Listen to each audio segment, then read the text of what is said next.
Oi, tudo bem? Aqui é a Gabriela. Eu ajudo mulheres que possuem restrições ao glúten a voltarem a consumir ou a fazerem para suas famílias os pães, bolos e sobremesas que amam.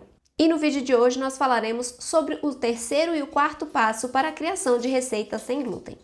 No passo 1, você aprendeu os principais fundamentos para a criação de uma receita. Se você não assistiu esse vídeo, eu vou deixar o link aqui na descrição para você assistir.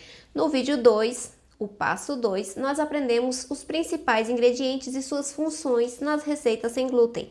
Então também, se você não assistiu esse vídeo, eu vou deixar o link na descrição e é muito importante que você os assista antes de passar para esse vídeo, para que entenda então todo o caminho que você deve percorrer para então se tornar capaz de criar as suas próprias receitas sem glúten. No vídeo de hoje nós falaremos sobre o terceiro passo e o quarto passo. O terceiro passo consiste em você definir qual receita você quer criar. Definida a receita, você vai definir quais são os principais ingredientes utilizados nessa receita. Definido os principais ingredientes, você vai então definir quais funções, quais características você quer que tenha nessa receita. Se você quer um bolo macio, estruturado, fofo, então esse é o passo 4. Vamos começar pelo terceiro passo então. Você precisa definir qual receita você quer criar. Vamos trabalhar em cima de uma única receita e ao final dessa série de vídeos nós vamos criar a nossa receita e vamos também executá-la. Então nós vamos trabalhar em cima do bolo Red Velvet. Quais são os principais ingredientes para um bolo Red Velvet clássico? O bolo Red Velvet, ou vermelho veludo, ele tem a característica de ser avermelhado e ter uma massa com aspecto aveludado, por isso o nome, vermelho veludo. Então, quais são os principais ingredientes utilizados para essa massa? Eles vão utilizar ovos, açúcar, manteiga, farinha de trigo, cacau em pó, fermento químico, essência de baunilha, o buttermilk, que também é chamado de leitelho, que nada mais é do que o leite coalhado, e você pode conseguir isso pegando um leite animal ou vegetal e adicionando um ingrediente ácido, seja o vinagre ou o limão. Deixa ele descansar por uns 15 a 20 minutos e o seu leite vai talhar. Esse é o chamado leitelho, que nós poderemos também aplicar nas nossas receitas sem glúten e sem leite, fazendo a partir do leite vegetal, tudo bem? Então esses são os principais ingredientes utilizados para a versão clássica do Red Velvet. Nós precisaremos então adaptar esses ingredientes para as nossas receitas sem glúten e sem leite, tudo bem? Então os ovos, eles são utilizados para dar volume, para dar estrutura, coloração, liga as massas. O açúcar, para além de adoçar, também dar estrutura e umidade a essa massa. A manteiga, ela vai entrar dando umidade, dando aquele aspecto untoso da massa.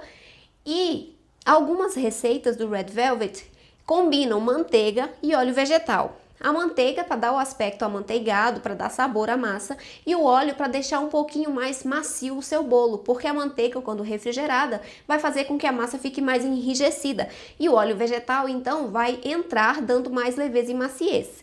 Então, muitas receitas agregam esses dois ingredientes, tudo bem? Mas, classicamente, ele é feito com manteiga apenas. Aqui a farinha de trigo vai ser utilizada como uma farinha única, né? Ela vai atuar dando estrutura, liga, maciez, leveza, todas essas características que nós precisaremos agregar nas nossas receitas sem glúten. Já a essência de baunilha vai trazer sabor e o fermento químico trazer o crescimento, né? O desenvolvimento da massa. Além disso, também é utilizado o bicarbonato de sódio, que vai acentuar a coloração do Red Velvet e também vai ajudar no crescimento.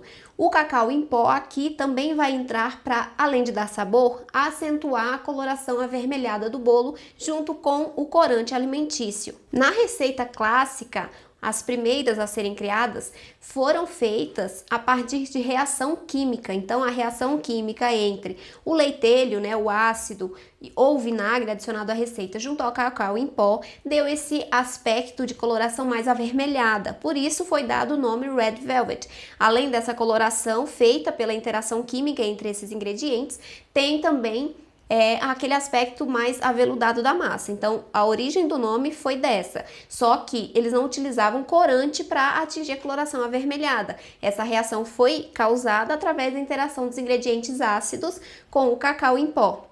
Tudo bem? E aí mais pra frente é que eles começaram a adicionar os corantes alimentícios à massa para dar uma coloração mais viva. É possível também que essa coloração seja alcançada com corantes naturais, por exemplo, feito com o extrato da beterraba.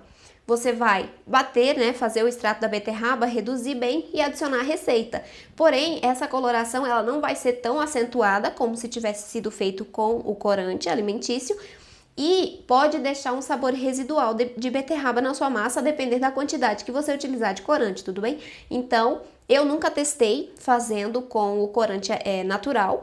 Eu não sei se fica um sabor residual muito forte, não sei se a coloração fica boa, mas é possível. Já vi muitas pessoas, muitas receitas que utilizam o corante natural feito com o extrato da beterraba, tudo bem? Se você quiser testar em casa, aí fica a seu critério. Eu utilizo sempre o corante alimentício.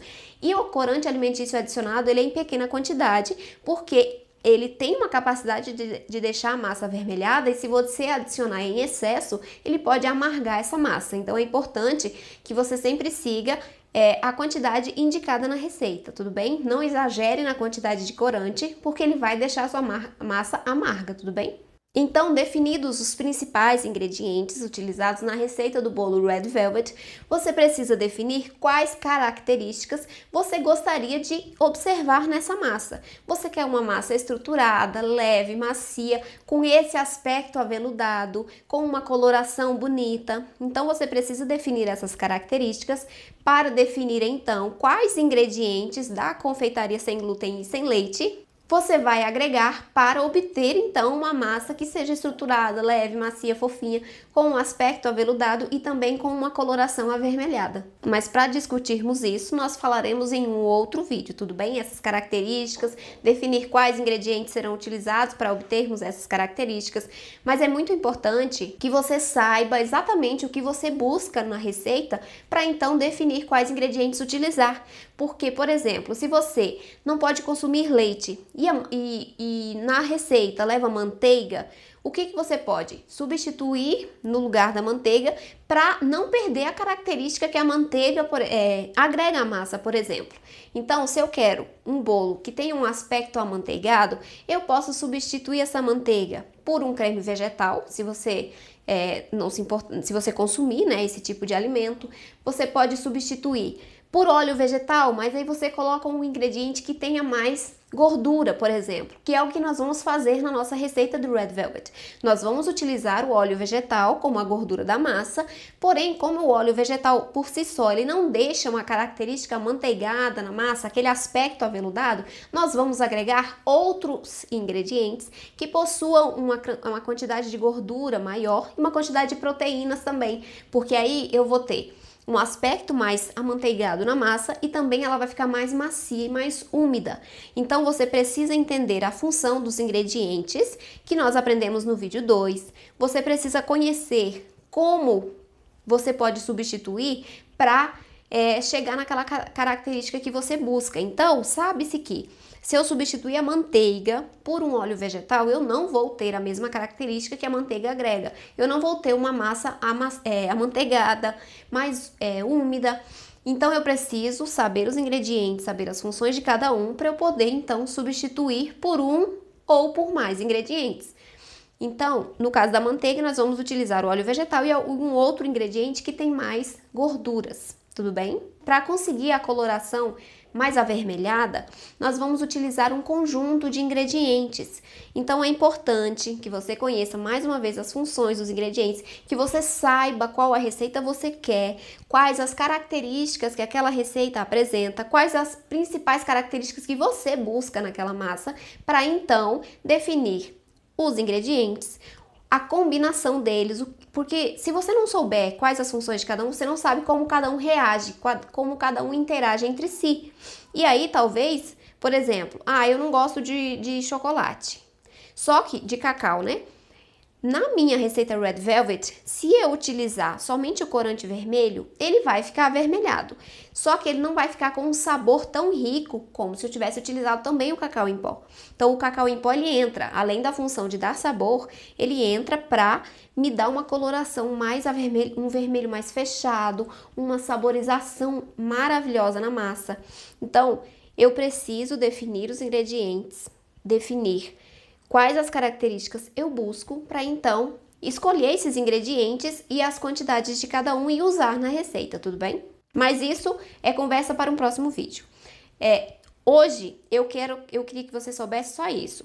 O terceiro passo, eu preciso definir qual é a receita e definir quais são os principais ingredientes utilizados nessa receita classicamente, tudo bem? Você vai buscar na confeitaria clássica, não na sem glúten nem na sem leite por enquanto. Você vai buscar os ingredientes utilizados classicamente. Aí sim, depois eu defino as características que eu busco na minha massa sem glúten e sem leite. E no quinto passo nós vamos definir quais ingredientes eu preciso agregar para obter essas características na minha massa, tudo bem? Então eu espero que esse vídeo tenha contribuído para o seu aprendizado. Se você não assistiu os vídeos 1 e 2, né, com os passos 1 e 2, você precisa assistir para ter uma sequência, né, nesse raciocínio, porque você precisa conhecer do passo 1 ao passo 9 para ser capaz de criar a sua própria receita. No próximo vídeo nós falaremos sobre o quinto passo e assim vamos dar sequência até o nono passo, que é a execução da nossa receita, tudo bem? Muito obrigada pela sua companhia, eu espero que você tenha gostado desse vídeo. Se você gostou, curta, compartilhe para que mais pessoas possam assistir e eu te vejo no próximo vídeo. Muito obrigada pela sua companhia, um beijo!